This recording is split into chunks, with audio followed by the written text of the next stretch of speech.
찬송하시겠습니다. 526장입니다.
마가복음 6장 1절에서 13절 말씀입니다.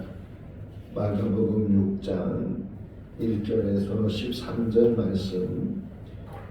예수께서 거기를 떠나사 고향으로 가시니 제자들도 따르니라. 안식일이 되어 회당에서 가르치시니 많은 사람이 듣고 놀라 이르되 이 사람이 어디서 이런 것을 얻느냐. 이 사람이 받은 지혜와 그 손으로 이루어지는 이런 권능이 어찌 됨이냐. 이 사람이 마리아의 아들 목수가 아니냐. 야고보와 요셉과 유다와 시몬의 형제가 아니냐. 그 너희들이 우리와 함께 여기 있지 아니하냐 하고 예수를 배척한지라. 예수께서 그들에게 이르시되 선지자가 자기 고향과 자기 친척과 자기 집회에서는 존경을 받지 못하며 없느니라 하시며 거기서는 아무 권능도 행하실 수 없어 다만 소수의 병자에게 안수하여 고치실 뿐이었고 그들이 믿지 않음을 이상히 여기셨더라. 이에 모든 촌에 두루 다니시며 가르치시더라.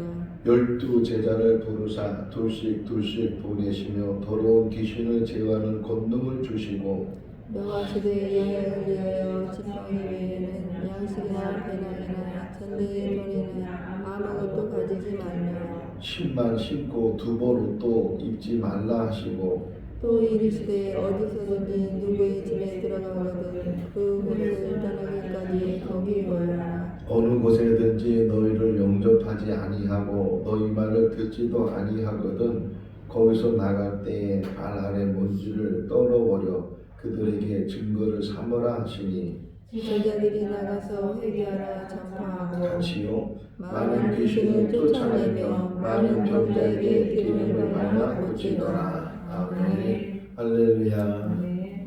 가끔 일이 있어서 서울을 간다든가 또는 대전이나 다른 타지를 갔다가 저녁에 다시금 진천으로 들어올 때 이렇게 고속도로 타고 운전을 하고 오다 보면 진천이란 글씨가 딱 보이기 시작할 때 마음이 포근해지고 또 그냥 정말 어머니 품에 들어가는 것처럼 어떤 그런 느낌을 가지고 들어오는 거예요.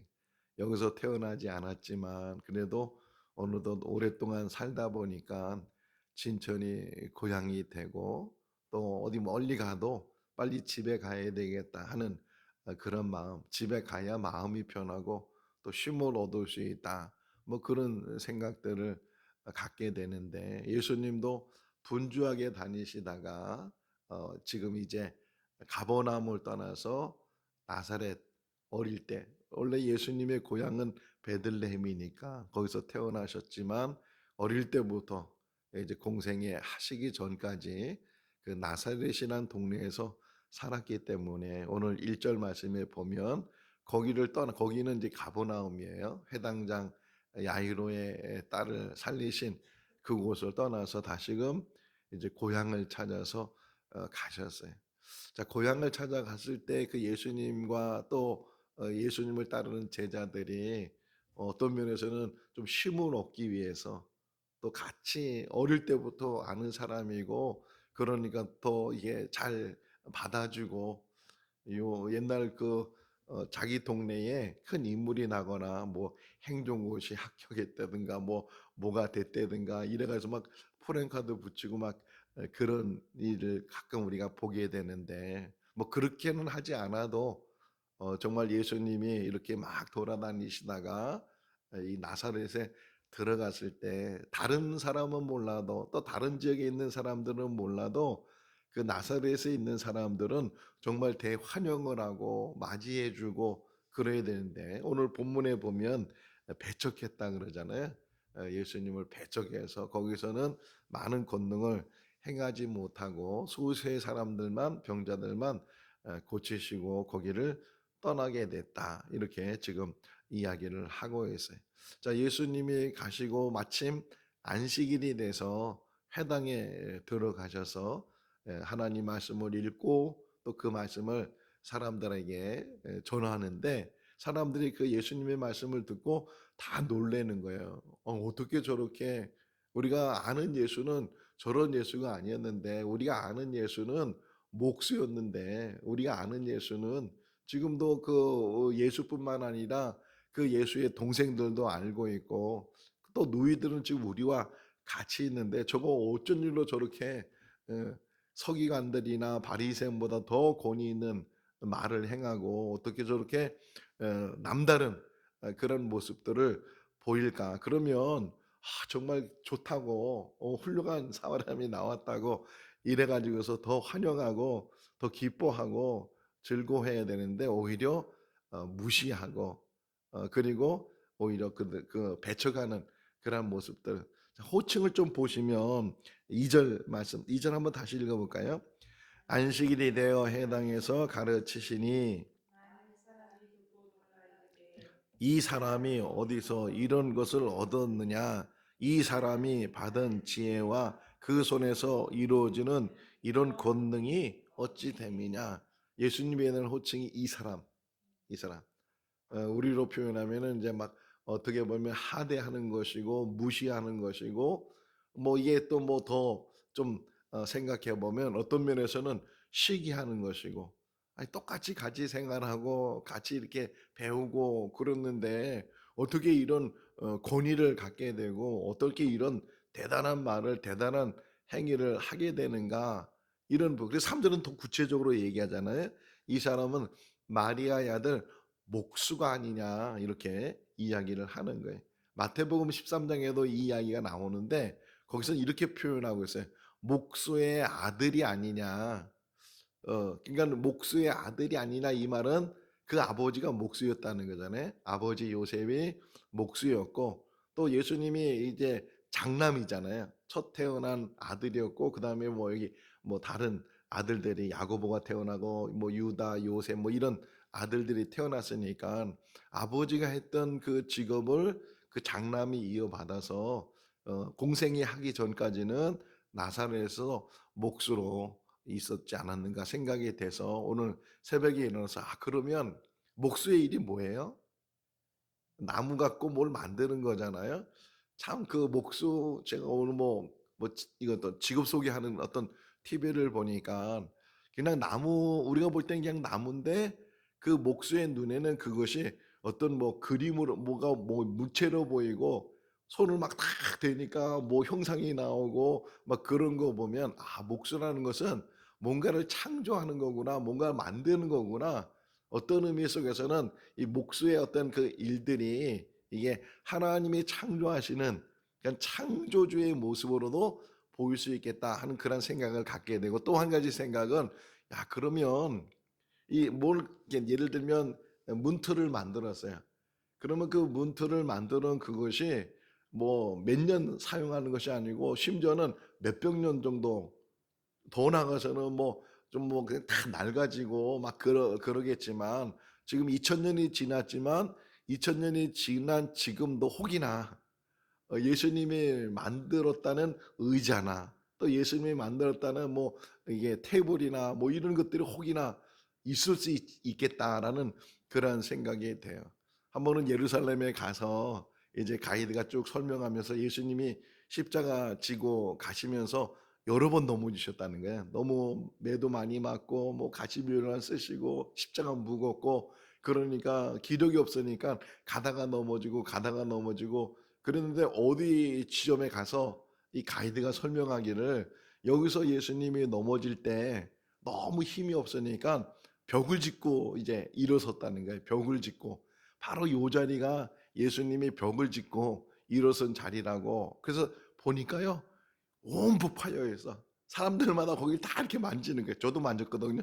사람마다 다 만져가지고서 그러니까 벽 하나 만졌다고 했는데도 불구하고 사람들이 다 자기도 만져본다고 만졌는데 혹이나 그 나사렛 지역에 예수님이 목수로 있을 때 만들었던 어떤 뭐 도구가 발견이 됐다면 정말 그것을 이제 만지는 그 사람들마다 또 어디를 갔냐면 갈보리 언덕에 이제 예수님 십자가에 죽으시고 그다음에 죽은 다음에 장사를 지내요. 아리마다 요셉의 장사를 지냈을 때 여기가 예수님의 십자가 죽으신 곳입니다. 뭐 이렇게 다 돼 있어요. 근데 거기서 조금 내려오면 아주 평평한 돌이 있어요. 한 2m 정도 되는 평평한 돌이 있는데 가이드가 뭐라고 설명을 바로 장사 지낼 때 예수님 돌아가신 다음에 죽으신 다음에 여기다 눕혀서 이제 그 장사를 준비했다는 거예요. 평평한 돌인데 그러니까 사람들마다 또 거기를 만지고 또 거기를 입을 대고 뭐 거기서 기도를 하고 막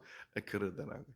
뭔가 예수님과 관계되는 것만 있으면 예수님이 어떤 뭐 닿았다, 누웠다 그런 것만 있어서 사람들이 막 감격을 하고 그러면서 관심을 갖고 그러는데 어쨌든 예수님이 목수의 일을 했다는 거예요. 목수의 일을 아니 저가 마리아 아들 목수가 아니냐 이 말은 그들이 이렇게 말했을 때는 무시하는 거죠. 인정을 안 하는 거잖아요. 인정을 안 하고 저 목수가 무슨 뭐 대단한 사람이 될 수 있겠어 이런 무시하는 것. 자, 요 말 안에 또 무슨 의미가 있냐면 선입견이 있다는 거죠.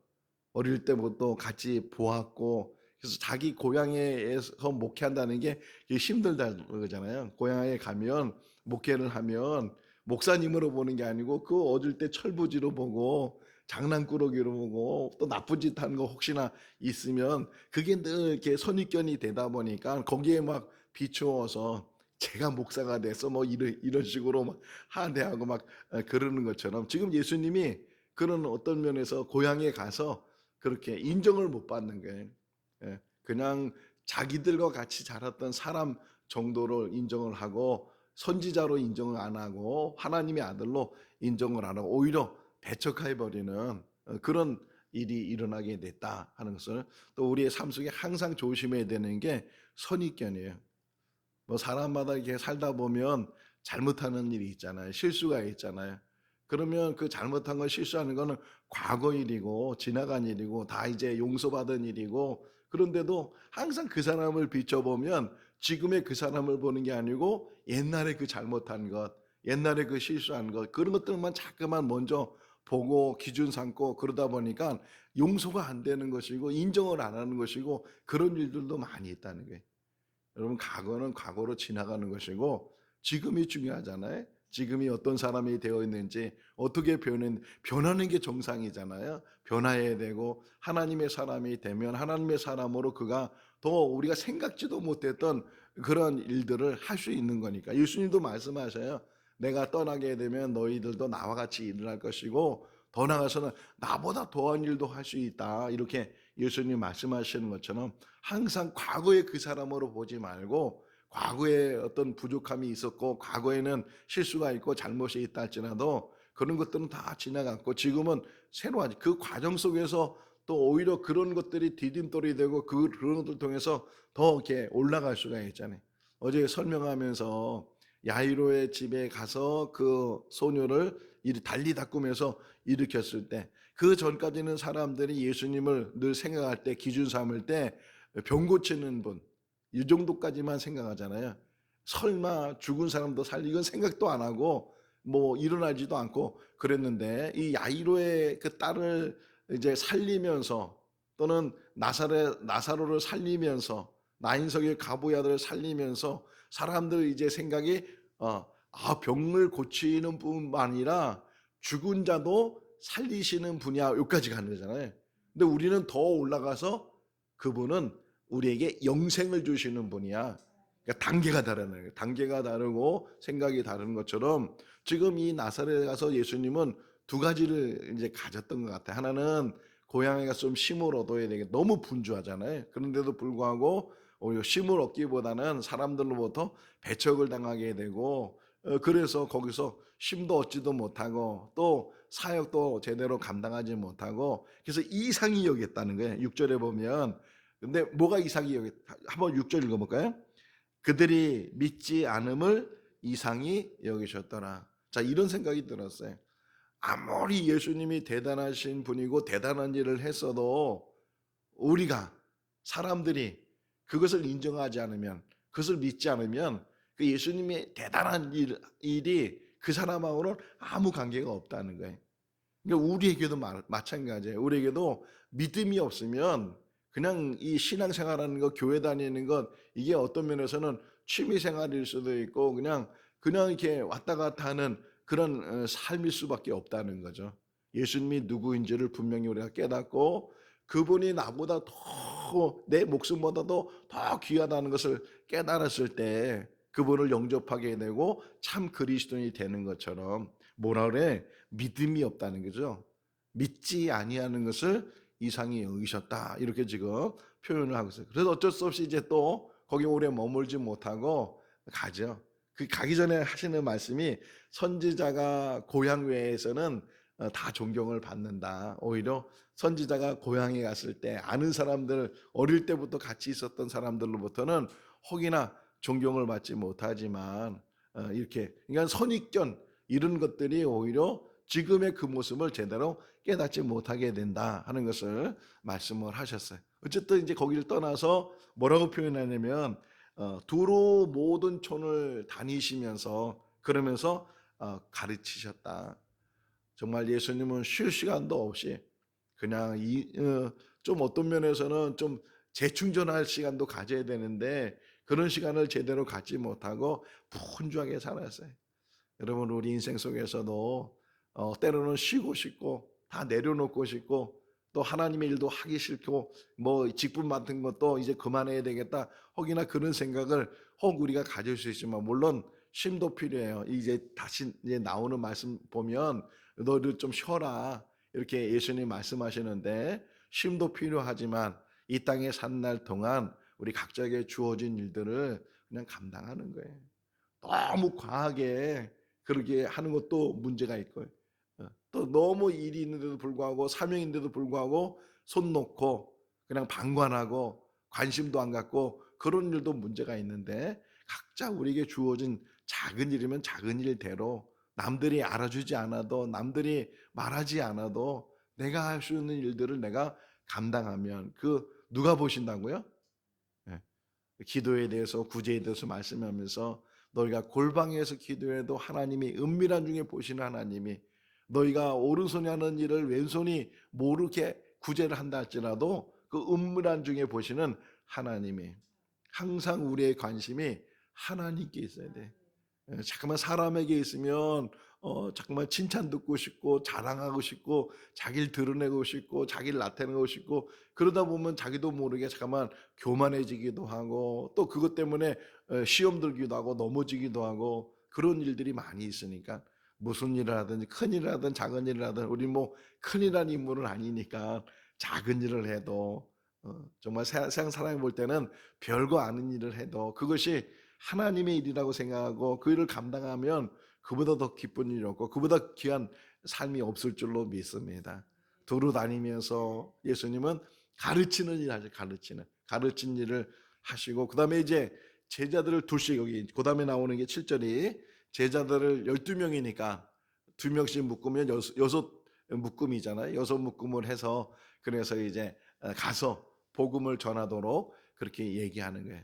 자, 이때가 어느 정도인지는 잘 모르지만 완벽하게 어떤 정말 온전히 무장이 되고 말씀에 무장이 되고 진리를 온전히 깨달아서 그래서 파송받은 게 아니잖아요. 막 지금 뭐 예수님 말씀을 듣는 중에 제대로 훈련받지 않는 중에 그럼에도 불구하고 이제 예수님이 보내셨어요. 우리의 인생이 마찬가지예요. 우리가 완벽하게 뭐 신학을 공부했다고 해서 신학을 다 하는 것도 아니에요. 신학교 가면 개론을 조금 배울 뿐이지 이제 막 그 신학의 뭔가를 알 뿐이지 신학교 졸업 심지어는 박사기도 가져도 마찬가지예요. 박사가 됐다고 해서 뭐 능통하거나 뭐 어떤 대단한 그런 학식을 가지고 있는 것이 아니고 한 부분에 있어서 좀 전공했다 그 정도의 부분인데 부족하지만 아직도 다 진리를 깨닫지 못하지만 그러나 우리의 사명이 뭐냐? 나가서 복음을 전하는 일이라는 거예요. 예수님도 제자들을 이게 둘씩 묶어서 보냈는데 그냥 보내는 것이 아니고 권능을 주셨죠. 권능을 주셔서 막 귀신이 나가게 되고 기름을 발라서 병든 자를 낫게 하고 13절이 그 전에 귀신을 쫓아내고 병자를 기름 발라서 낫게 하고 그런 권능을 가지고 이제 가서 제자들이 복음을 전하는데 당부하는 게 있어요. 뭐 여기 아까도 어제 또 잠깐 말씀드렸지만 너희가 10만 싣고 옷은 두 벌도 가지지 말고 뭐 돈이나 뭔가 뭐 이렇게 준비를 해야 되고 뭐 전도하려면 뭐가 필요하고 그러는데 그런 거 아무 상관없이 있는 그대로 없으면 없는 대로 그냥 복음을 들고 나가서 복음을 전하는 거예요. 마태복음 10장을 보게 되면 이런 말도 있어요. 너희가 나가서 병든 자를 고치고 치유하고 이런 모든 걸 하는데 너희가 거저받았으니 거저주라 그런 말씀을 하시는 것처럼 어떤 복음을 전해가지고서 뭐 선교를 해가지고서 뭔가 이익을 얻으려고 하고 뭔가 그것 때문에 뭔가 나한테 보탬이 되려고 하고 그것 때문에 뭔가 재물도 늘어나려고 하고 그런 거 하지 말라는 거예요. 그냥 없으면 없는 대로 그냥 뭔가 준비하면 준비하지 않는 대로 그냥 복음을 전하는 그 열정만 가지고 가서 복음을 전하라는 거예요. 또 복음을 전해서 내가 뭔가 대단한 일을 하는 것이 아니고 그냥 전하기만 하면 그 역사는 하나님이 하시는 것이고 씨를 뿌려놓기만 하면 그 씨가 때가 되면 그것이 이제 자라게 되고 열매 맺게 되니까 거기에 대한 결과나 그런 질문을 제가 받아요. 피켓 전도했는데 몇 명이나 교회 왔어요? 그거 보고서 전도가 됐어요. 물론 그거 보고 전도가 되고 그거 보고 나오면 뭐 그보다 더 좋은 일이 없지만 꼭 그러기 위해서 전도하는 게 아니잖아요. 우리에게 오세요. 그러기 위해서 전도하는 게 아니잖아요. 정말 이 일을 통해서라도 한 사람이라도 하나님 만날 수 있으면 하나님께 돌아갈 수 있으면 하나님 사람으로 바뀔 수 있다면 그보다도 한 영혼이 천원보다 귀하다고 했는데 그 일을 감당하는 것이지 꼭 우리 교회 부흥시키려고 우리 교회 빈자리 채우려고 그거는 아니잖아요. 지금 제자들한테도 그렇게 당부하는 거예요. 예수님께서 당부하시고 그래서 혹이나 이제 어느 집에 들어가서 유하면 대접을 하면, 예를 들면 사도행전 16장에 보면 빌립보란 지역에 갔는데 이 바울이 돌아다니면서 회당이 있는 곳은 회당에 들어가서 복음을 전해요. 회당에 들어가서. 근데 빌립보에 가보니까 회당이 안 보이는 거예요. 그래가지고서 이렇게 가보니까 강가에 여인들이 거기에 모여 있어요. 옛날에 우리들도 여인들이 강가에서 빨래하기도 하고 뭐 거기가 이렇게 어떻게 보면 만남의 장소가 돼 있는 것처럼 가서 이제 여인들을 만났는데 한 여인이 거기에 은혜를 받고 그러면서 뭐라 그래요? 자기 집에 좀 들어오라고, 자기 집에 유한하고 자기 집에서 대접하겠다고 이렇게 이야기하는 것을 보면서 이 복음 전하는 것도 마찬가지예요. CCC 여름 수련회 끝나면은 거지 순례라고 해서 막 그냥 막 이런 식으로 돌아다닐 때 정말 잘 대접하는 사람이 있어요. 또 대접도 안 하고 문전박대하는 사람들도 있고 그러는데 예수님의 제자들한테도 부탁하는 게 그거예요. 너희가 어느 집에 들어갔든지 거기에 축복을 빌고 혹이나 영접하지 않으면 거기 나오게 되면 신의 발을 먼지를 털어서 그것을 증거를 삼아라. 그렇게 말씀하시면서 이제 파송을 했어요. 파송을 한 다음에 아주 중요한 단어가 하나 나와요. 오늘 이것을 묵상할 수 있길 바랍니다. 12절에 12절 읽어볼까요? 제자들이 나가서 뭐를 전파했다고요? 뭐를 전파하라고요? 회개하라. 회개하라. 이 소리가 계속 울려 퍼져야 돼. 이 소리가. 이것만이 살 수 있는 길이에요. 이것만이. 회개하라. 주님께서도 공생에 시작할 때 뭐라 그래요? 회개하라. 천국이 가까웠느니라. 회개하라. 지금 우리에게 들려지는 이야기는 회개하라는 거예요. 회개하라. 교회 안에 있는 사람들도 회개해야 되고 교회 밖에 있는 사람들도 회개해야 되고 지금 하나님이 찾으시는 사람은 회개하는 사람이에요. 그래서 이 제자들에게 가서 보내시는 이유가 병자를 고쳤다 그러잖아요. 귀신을 내쫓다. 물론 그것은 어떤 수단이고 과정인데 지금 병 고치기 위해서 간 게 아니거든요. 귀신 쫓아내기 위해서 간 게 아니고 이 복음 전하기 위해서 회개하라. 회개하라. 우리 교회에서도 이번 주일날 제목이 회개로 지경을 넓혀라 라는 제목을 가지고 묵상을 하고 이제 말씀을 우리 같이 듣게 되는데 진정한 회개가 뭔지 그 회개를 통해서 하나님께서 어떤 역사를 이루는지 다윗이 다윗 된 것도요 이 회개 문제에 있어서 하나님 앞에 자복하고 통회하는 심령을 달라고 하고 그러면서 밧세바를 범하고 그의 남편을 죽이고 했던 이 다윗을 하나님께서 그 진실되게 회개하는 다윗의 모습을 보고 하나님께서 마음을 돌이키시고 사울같이 패하지 않고 그의 대를 이어서 왕을 세워 나가시는 그런 일들이 일어났는데 그게 다 어디에 들어가 있느냐? 회개에 들어가 있어요. 제자들에게 뭘 전파하라고요? 회개를 전파하라고. 우리도 또 이제 근데 보세요. 그런 전도하신 분이 있었잖아요. 예수 믿으면 천국 가고 예수 안 믿으면 지옥 간다고 그렇게 전파하니까 사람들이 듣기 싫잖아요. 회개하라는 말을 전하면 듣기 싫다고요. 듣기 싫은 말이랄지라도 그것이 살 수 있는 길이기 때문에 회개해야만 살아갈 수 있기 때문에 우리가 듣기 싫은 말이라도 생명을 줄 수 있는 말이라면 우리가 담대히 그 말을 전하면서 교회 안에서도 마찬가지예요. 성도들이 어떻게 훈련이 됐냐면 듣기 싫은 말 때문에 상처받는 것들 막 자기 때린다는 말을 하고 그러면서 듣기 싫잖아요. 근데 실제로는 듣기 싫은 말을 들을 수 있는 귀가 있어야 은혜가 되는 것이고 그게 계기가 돼 돌이킬 수 있는 거거든요. 끄떡하면 듣기 싫다고 다른 교회 가고 끄떡하면 듣기 싫다고 떠나버리고 그런 일들이 지금 우리 교회 안에 얼마나 많이 일어나요. 다 자기 듣기 좋은 말만 자기의 필요한 말만 뭐 축복받는다는 말만 들으려고 하는 그런 그 심성도 우리에게 큰 문제가 되는데 회개해라. 이 말을 하는 저 자신도 회개해야 되고 이 말을 듣는 우리 모든 성도들도 저 세상 밖에 있는 사람들도 다 하나님 앞에 지금은 왜냐하면 때가 가까웠다는 거예요. 봐, 다시 예수님 말씀 보세요. 회개하라 뭐라고요? 천국이 가까웠느니라. 마지막이 가까웠다. 이제 종말이 가까웠다. 예수님의 재림이 가까웠다. 지금의 가장 필요한 게 뭐냐? 돌이키고 회개하고 하나님 앞에 온전히 돌아온 일이다. 그런 역사를 예수님 시대부터 지금까지도 앞으로도 그렇게 복음이 전해지고 회개를 촉구하고 돌이키는 역사를 일으키는 것이 교회와 성도들의 사명인 줄로 믿습니다. 먼저 우리가 온전히 하나님 앞에 회개하고 돌아오고, 그리고 다른 이들도 하나님 앞에 온전히 돌아올 수 있도록 이 복음을 전하는 사명을 감당하는 우리 모두가 다 될 수 있기를 주님의 이름으로 축원합니다. 기도하겠습니다. 사랑이 많으신 하나님 아버지, 예수님이 누구이신지를 분명히 저희들 보게 하시고 알게 하시고 믿게 하여 주시옵소서. 예수님만이 우리를 죄와 사망에서 구원하실 수 있는 구주이시고, 또 예수님의 십자가의 보혈이 우리의 모든 죄와 허물을 다 씻어 주신 줄로 믿습니다. 이 복음을 우리가 우리 입술로 증거할 수 있도록 도와주시고, 회개하는 역사가 교회 안에서부터 이 땅에 이루어지게 하여 주시옵소서.